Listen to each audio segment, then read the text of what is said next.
Welcome to 2024, a year without the Dodge Challenger and the final year of production for the Chevrolet Camaro. That leaves the Ford Mustang as the final American performance coupe left on the market. And in this suddenly competition-free market, Ford has completely redesigned the Mustang for its 7th generation. This is the 2024 Ford Mustang GT with all of our favorite attributes like a naturally aspirated V8 and a 6-speed manual transmission. Let's see what it's like. Starting with the looks, I think it looks great. It looks a lot like the last generation Mustang, if a little more aggressive, which I think was the right move. I love the LED headlights and turn signals, and they do a fun little dance when you unlock the car. But the best part about this new generation Mustang is what they haven't changed. This is a 5-liter naturally aspirated V8, making either 480 or 486 horsepower, depending on whether or not you have the active valve exhaust, and 416 pound-feet of torque.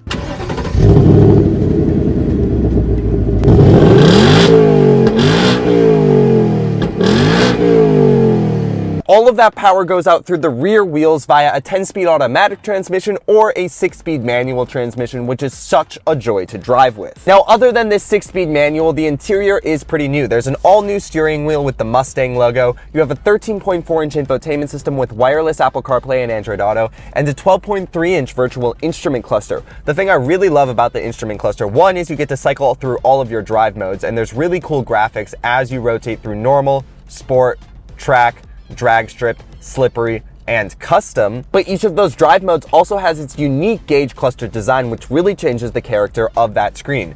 You have normal, sport, track,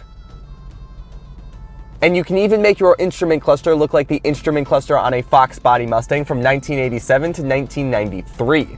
Pretty cool. All right, driving the Ford Mustang GT, and what has surprised me the most about driving this vehicle for the past week is how comfortable it is. These seats are so supportive and so soft, just super comfortable, like kind of lazy boy-esque comfort from these seats. Absolutely love it. The suspension is also super supple, super compliant, very easy to live with. I was kind of expecting it because this is the GT, a little more performance oriented. I thought it was going to be a little stiffer, but it actually is a very nice ride, very easy to live with. And this 6-speed manual transmission is also very easy to shift. It's just it's got a nice easy throw to the pedal. The shifter itself, it's very easy to find all of the gears, and the steering wheel is nice to grip, and it's pretty quiet in here too. It's such a nice place to spend time. I was really blown away by the level of comfort that this Mustang GT offers. Now, that's not to say that this car isn't still very fun to drive. The steering is super precise. It's pretty light. It's on the lighter side for steering, but it's very quick and very precise, and I really love how it feels when you turn this car, and it's pretty quick too. It's not the fastest. This naturally aspirated V8, it definitely takes a little bit to build up, but if you get it in the right gear and you floor it, you will rocket forward, and then you get a symphony of sound from this 5-liter NA V8. It sounds amazing. That's one of my favorite parts about driving this car, is just the sounds you get while driving all the time. No matter if you are driving down the freeway like I am now, or if you are in a neighborhood, you are always going to be hearing this car's exhaust note, and it is absolutely magnificent. It just reminds you all the time of the engine you are driving and how beautiful this car is. I can pop it into 5th right now. It's got automatic rev matching. Oh, it sounds so nice. I absolutely love this engine. So this car has all of the right old things, a naturally aspirated V8, a 6-speed manual transmission, but it also has all of the right new things. We have a massive center touchscreen with wireless Apple CarPlay and Android Auto. The Apple CarPlay and Android Auto aren't displayed full screen, but they still take up a significant portion of the screen. All of your climate controls are controlled through the touchscreen, and it can be a little slow sometimes when you are trying to, say, adjust the temperature or adjust like where the air is blowing out.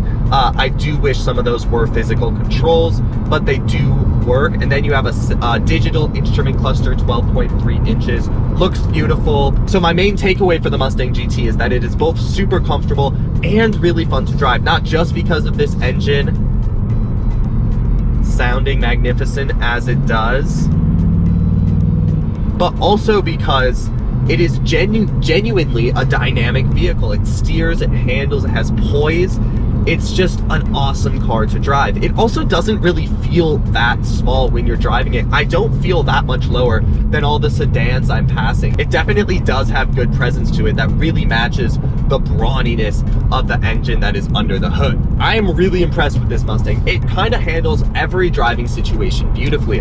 On the highway, it's super comfortable. On the canyons, it's super dynamic. And even around town, you can cruise around with your windows down and just really appreciate the sound of this V8 under the hood. So that's the 2024 Ford Mustang GT. I am blown away by this car. It is extraordinarily comfortable, very dynamic, and so much fun to drive with its 6-speed manual and awesome sounding 5-liter naturally aspirated V8. It's really sad that cars like these are going away, but Ford sells an awesome product with this Mustang GT.